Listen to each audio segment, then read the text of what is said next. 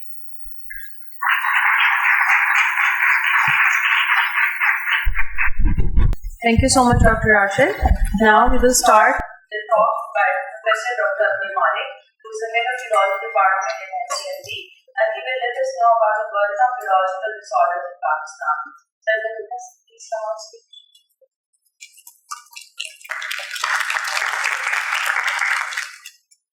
پوری دنیا میں بیسیکلی جولائی کے مہینے میں نا ورلڈ فیڈریشن آف نیورولوجی جو بنیادی طور پہ نیورولوجی کی پوری دنیا کے ممالک کی ایک کمپوز آرگنائزیشن ہے, وہ پوری دنیا میں ورلڈ برین ڈے بناتی ہے.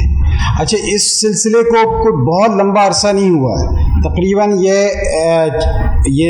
2024 میں یہ 14واں ورلڈ برین ڈے تھا, اور ورلڈ فیڈریشن آف نیورولوجی میں دنیا کے تمام ترقی یافتہ ممالک بھی ہیں اور ترقی پذیر ممالک بھی ہیں.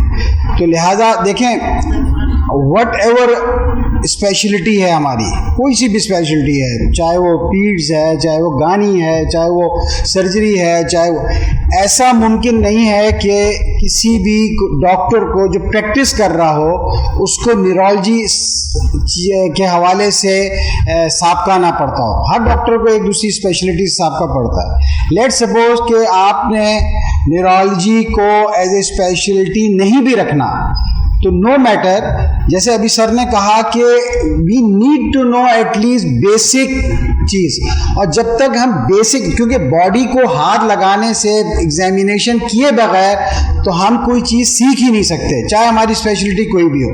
تو لہذا نیورولوجی ایک ایسی واحد فیلڈ ہے جو سر سے لے کے پاؤں تک ایک ایک چیز کی انوالومنٹ ہوتی ہے. باقی اسپیشلٹی میں کوئی گیسٹرو الگ ہے, باقی یورولوجی الگ ہے, نیفرولوجی الگ ہے, اس میں اتنے زیادہ باڈی پارٹس انوالو نہیں ہوتے. لیکن یہاں پہ اسکن کے حوالے سے, ہیئر کے حوالے سے, سینسیشن کے حوالے سے, موٹر فنکشن کے حوالے سے, تو لہذا اس اسپیشلٹی کا at least burden, at least disease component, اور ایٹ لیسٹ ہمیں پتہ ہونا چاہیے کہ what will be the preventive aspect. کیونکہ اگر ہم اس چیز کو پریونٹیو ایکسپیکٹ میں نہیں ڈالیں گے تو اس کے نتیجے میں جو پرابلم ہوگا وہ یہ ہوگا کہ ہم ایک ایسی پاپولیشن ڈیولپ ہو جائے گی جو معذور ہو سکتی ہے، ذہنی طور پہ اپاہج ہو سکتی ہے، ذہنی طور پہ کمپرومائز ہو سکتی ہے، سوشلی آئسولیٹڈ ہو سکتی ہے، کوگنیٹو وائز اس کی ڈپرائیوڈ ہو سکتی ہے.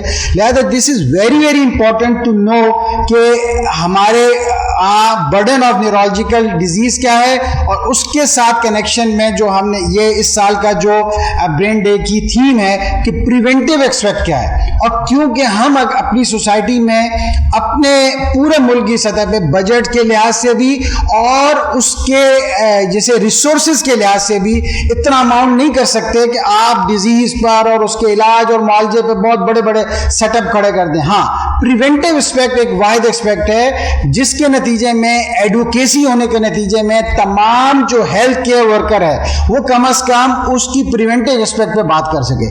تو یہ وہ بیک گراؤنڈ ہے جس کی بنیاد پر ورلڈ برین ڈے ہوتا ہے، جس کی بنیاد پر ہم ایک دوسرے کو سینسیٹائز کرتے ہیں، ایڈوکیٹ کرتے ہیں کہ we should know as a doctor, not as a neurologist, we should know as a doctor what are the neurological component, how to deal it, and other specialty as well. This is vice versa. So there is no conflict of interest of this talk. یہ talk میں اس شہید کے نام کرتا ہوں جو گزشتہ دنوں مظلوموں کی طرح ایک مہمان کے طور پر ایران کے اندر شہید کر دیے گئے، اسماعیل ہانیہ شہید. اور ہم سب دعا کرتے ہیں، آپ سب لوگ ایک دفعہ دعا کریں ان کی مغفرت کے لیے، ان کے بلند درجات کے لیے، اور ان مظلوم فلسطینیوں کے لیے جو اس وقت اس روئے زمین پر کربلا کے طور پہ مارے جا رہے ہیں. اور کوئی اس روئے زمین پر ان کے لیے اس طرح سے آواز اٹھانے والا نہیں ہے. یہ جینوسائیڈ ہو رہا ہے، نسل کشی ہو رہی ہے، اور اس نسل کشی کے حوالے سے ہمیں بحیثیت انسان، مسلمان بات نہیں کر رہا، بحیثیت انسان ہمیں اپنا آواز اٹھانی چاہیے. یہ ضروری نہیں ہے کہ آج یہ ہیں تو کل ہم نہیں ہوں گے. تو لہذا یہ آج کی گفتگو میں ان شہیدوں کے نام کرتا ہوں، ان مظلوموں کے نام کرتا ہوں، ان بے بس اور بے آسرا لوگوں کے نام کرتا ہوں جو مظلوم و بے کس پا کے مارے جا رہے ہیں. جیسے میں نے کہا کہ عالمی یوم دماغ 22 جولائی کو پوری دنیا میں منایا جاتا ہے، اور اس سال کا جو تھیم ہے وہ ہے brain health and prevention protecting our future. کیونکہ اگر ہم برین ہیلتھ ٹھیک ہوگی تو اوور آل آپ اپنا مستقبل کو اچھا خاصا بچا سکتے ہیں. جو اوور آل تھیم ہے وہ یہ ہے کہ گلوبل برڈن نیورولوجی کا کیا ہے، برڈن آف نیورولوجی ڈیزیز ترقی پذیر ممالک میں کیا ہے، اور پاکستان کے اندر اس کے مختلف ڈیزیزز کے جو کامن نیورولوجیکل ڈس آرڈر ہیں ان کے کیا ہیں، اور اس کے ساتھ ساتھ ہمیں چیلنجز کیا ہیں اور ٹیک ہوم میسج کیا ہے. تو اوور آل جو گلوبل برڈن ہے جو پوری دنیا میں ہے وہ ہے 6.5 مرض. جو اوور آل ڈیزیز کا جو گلوبل برڈن ہے جو بنتا ہے تو اس میں سے 6.5% آف دا ڈیزیزز جو ہیں وہ نیورولوجیکل ڈیزیزز بنتی ہے گلوبل وائز پوری دنیا کے اعتبار سے. اور یہ رینج کرتی ہے لوور انکم، کم آمدنی یافتہ سے لے کر جو ترقی پذیر، اور اس میں مختلف ڈیزیز پیٹرن ہیں. کچھ نیورو ڈیجنریٹو ڈس آرڈرز ہیں لائک پارکنسن ہے یا الزائمر ہے یا ڈیمینشیا ہے، تو وہ ترقی یافتہ ممالک میں زیادہ، کیونکہ وہاں پر بھارت پاپولیشن جو اسٹڈی ہوئی ہے، لوگوں کو اپنی ڈیزیز کا پیٹرن پتہ ہے، پریولنس پتہ ہے، اس کی تمام چیز. لیکن ہمارے ملک میں بھی یہ ایس سچ جو ہمارے ہاں مختلف جو ہسپتالوں کی بنیاد پر جو اسٹڈیز ہوئی ہیں یا مختلف جو چھوٹے چھوٹے پیمانے پر پاپولیشن ہے اس کے تحت بھی آگے پاکستان کا ڈیٹا بھی رکھوں گا. لیکن overall death and disability related to neurological disease higher than HIV, AIDS, neoplasm, ischemic heart disease and tuberculosis. This is very important. یعنی دیگر انفیکشیز اور اس طرح کی بیماری جس طرح HIV ہے، ایڈز ہے، نیوپلازم کینسرز ہیں، اس کے مقابلے میں نیورولوجیکل ڈس آرڈر کی جو شرح اموات ہے وہ بہت زیادہ ہے اور اس کا ڈیتھ ریٹ زیادہ ہے. لہذا ہمیں اس چیز کو سامنے رکھنا چاہیے کہ جس کے اندر مورٹیلٹی ریٹ زیادہ ہوگا اس میں ہمیں پریونٹیو طور پر بھی زیادہ طور پہ کین ہونا چاہیے، اور ان ڈیزیز کو جاننا ضروری ہے کہ کن کن ڈیزیزز میں یہ پریونٹیو ایسپیکٹ کیے جا سکتے ہیں. اچھا، ایک جو اسٹڈی ہوئی ہے پاپولیشن بیسڈ کنڈکٹر انڈیا میں جس میں 1 لاکھ سے زیادہ لوگ تھے، انہوں نے کہا تقریباً یعنی 3,500 کے قریب، یعنی تقریباً اس کا یوں سمجھ لیں کہ 3,355 1 لاکھ پاپولیشن میں اس کے یعنی نیورولوجیکل ڈس آرڈر تھے، اور سب سے زیادہ جو کامن ہے وہ ایپیلیپسی ہے، فیبرائل کنونشن ہے، اسٹروک ہے اور مینٹل ریٹارڈیشن ہے. اور true prevalence of neurological disorder was 131 in 1000 کی پاپولیشن میں. پاکستان کے اندر یہ بہرحال کوئی ایگزیکٹ اعداد و شمار نہیں ہے، یہ بالکل ٹپ آف دا آئس برگ ہے، ہمیں نہیں معلوم کہ ایگزیکٹ اعداد و شمار کیا ہیں. یہ اوور آل ہم ایک ایسٹیمیٹڈ اعداد و شمار رکھ رہے ہیں یا کچھ محدود جو کیا کہتے ہیں اسٹڈیز ہوئی ہیں ان کی بنیاد پر. پاپولیشن پاکستان کی تقریباً 25 کروڑ. لوکیشن ساؤتھ ایشیا میں. میڈین ایج جو ہے وہ تقریباً 22 سال ہے. لٹریسی ریٹ تقریباً 55% ہے. ہم میٹرک پاس کو اور اس کو جو پرائمری ہے اس کو. اربن پاپولیشن بہرحال کم ہے اور ہمارے ہاں رورل پاپولیشن بہت زیادہ ہے، یعنی دیہی آبادی جو ہے ایز کمپیئر. اور یہ جو ڈیزیز کا پیٹرن بھی ہے وہ اسی کے لحاظ سے تھوڑا سا فلکچویٹ کرتا ہے. اور جی ڈی پی ریٹ بھی ہمارا پچھلے سالوں کے حساب سے جو ہماری معاشی تنزلی ہوئی ہے تو اس میں کم ہی ہوا ہے. یعنی ہم ایک ترقی پذیر ممالک ہیں، غریب ملک ہیں. لائف ایکسپیکٹینسی جو ہے تقریباً 67 ایئرز ہے. ہیلتھ بجٹ بہرحال overall G D P کا 1% لگتا ہے. وہ کہ ادر وے راؤنڈ بہت سارے ہیلتھ بجٹ لگ جاتے ہیں، کچھ سرکاری اداروں کے ملازمین ہوتے ہیں تو وہ بہت زیادہ کیلکولیٹ نہیں ہوتا، لیکن اوور آل جنرل پاپولیشن کو ہیلتھ بجٹ کی کنسٹرینٹس ہیں. اور 70% لوگ جو ہیں جو اپنی جیب سے اپنی صحت عامہ کے لیے خرچ کرتے ہیں، یعنی majority of the people of Pakistan are paying from great pocket. اور ہائی برڈن جو ہے بلڈ پریشر کا ہے. ہمیں پتہ ہے بلڈ پریشر جو ہے کس ڈیزیز کو کاز بنتا ہے. اس کے علاوہ شوگر کے مریض ہیں. تمباکو نوشی، پاکستان اس لحاظ سے یونیک ملک ہے جس میں تمباکو نوشی کے صرف سگریٹ پینے والے نہیں ہیں، تمباکو، سنفنگ اور طرح طرح کے یعنی ڈیریویٹیوز آف دا تمباکو ہیں جو پائے جاتے ہیں. اور اس کے علاوہ یہ ماحولیات کا گندگی، ایئر پولوشن، یہ بھی ایک بہت بڑا ریزن بنتا جا رہا ہے. Different neurological disorder like stroke, like different disease, even stress, even behaviour changes بہت ساری. پاکستان کی اسٹروک پاپولیشن جو ہے وہ جو ایسٹیمیٹڈ ہے وہ تقریباً یہ ہے کہ تقریباً ہر سال 3.5 لاکھ نیو کیسز، یعنی 1000 کیسز ہر روز نئے فالج کے ہو رہے ہیں. اب آپ خود جانتے ہیں کہ فالج ایک بہرحال قابل پریونٹیبل بیماری ہے اگر اس کو پراپرلی اس پہ کام کیا جائے. اس کے علاوہ ہماری پاپولیشن میں، ہماری اوور آل پاپولیشن میں نوجوان لوگ زیادہ ہیں، اسی لحاظ سے نوجوان اسٹروک بھی زیادہ ہیں. جو لوگ آئی سی یو کرتے ہیں، پوسٹ گریجویٹ بیٹھے ہوئے ہیں، ان سب کو پتہ ہے کہ ہماری پاپولیشن میں بزرگوں کے مقابلے میں ینگ اسٹروک کی جو پاپولیشن ہے وہ دن بدن بڑھتی جا رہی ہے. اس کے علاوہ آئی سی ایچ 25% ہے اور ہائی پوسٹ ڈسچارج مورٹیلٹی، یہ سب سے امپورٹنٹ. یعنی جب ڈسچارج ہو جاتا ہے پیشنٹ اس کے بعد بھی شرح اموات بڑھ جاتی ہے کیونکہ اس طرح سے نرسنگ کیئر نہیں ہے، اس کے لحاظ سے چیزیں اویلیبل نہیں ہیں، اس کے لحاظ سے کیئر نہیں ہے، لہذا مورٹیلٹی ریٹ جو ہے وہ بہت زیادہ بڑھ جاتا ہے. اب پاکستان کے اندر یہ سب سے کامنسٹ فینومینا ہے. تقریباً 25 کروڑ کی آبادی میں جو ایک پاپولیشن بیس اسٹڈی ہوئی ہے، مرگی جو ہے وہ 1% آف دا اوور آل آبادی کو ہے، لیکن رورل جو ایریا ہے وہاں مور دین 1% ہے. تو ایک محتاط اندازے کے مطابق 25 سے 30 لاکھ لوگ جو ہیں وہ مرگی کے عارضے میں مبتلا ہیں پاکستان کے اندر. اور یہ ایک بہت بڑا برڈن اس لحاظ بھی ہے کہ مرگی بہت ساری یعنی متس کا شکار ہے، بہت ساری توہمات کی شکار ہے. کوئی اس کو جادو سمجھتا ہے، کوئی اس کو ٹونا سمجھتا ہے، کوئی اس کو آصف سمجھتا ہے، کوئی اس کو جنس کی یلغار سمجھتا ہے. اس طرح بہت ساری چیزیں ہیں اور اس کی بہت ساری چیزیں فلی انڈرسٹوڈ بھی نہیں ہے. یہ انڈر ٹریٹڈ بھی ہے بلکہ پورلی ٹریٹڈ ہے. یعنی لوگ اس کی دوائیں زیادہ سے طویل عرصے دوائی لیں تو اس کا ایک اچھا خاصا بڑھیں گے. لیس دین 50% جو ہے receiving treatment, half of them sub optimally treated ہے. اس کے بعد ہیڈ ایک ڈس آرڈر، سر درد. پاکستان کے اندر سر درد کا بھی فنامنا بہت زیادہ ہے. ایک محتاط اندازے کے مطابق ایک اسٹڈی جو ہوئی ہے 2023 میں، اس میں یہ ہے کہ ایشیا کے اندر تقریباً